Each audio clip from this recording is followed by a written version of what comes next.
after installing the code block, you'll be greeted with a menu like this. So what should we do in the first time? We just come here, file, new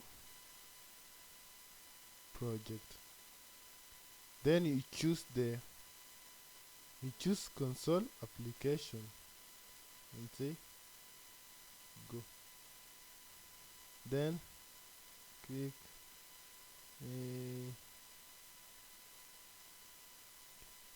next. Since you are working on C++ and not C, we will go choose C++ next, and then you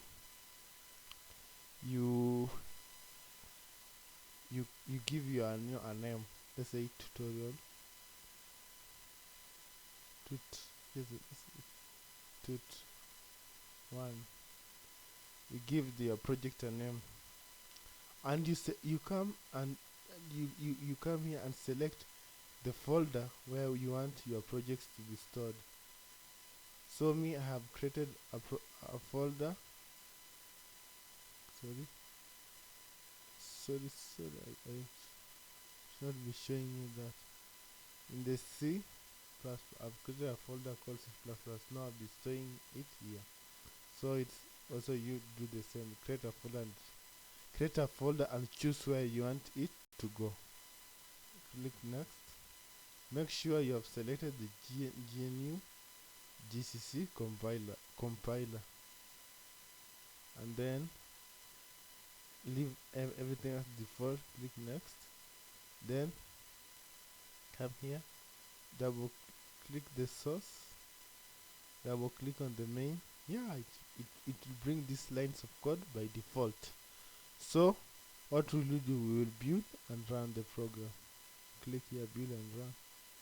Yeah, it brings hello world. Now that's how we are going to be building the C++ programs. That's a basic foundation of how you build your C++ program. If you want to save, you click here, save, or save everything. And do save everything. You just save and run, build and run. Make sure I usually prefer people to use build and run rather than run.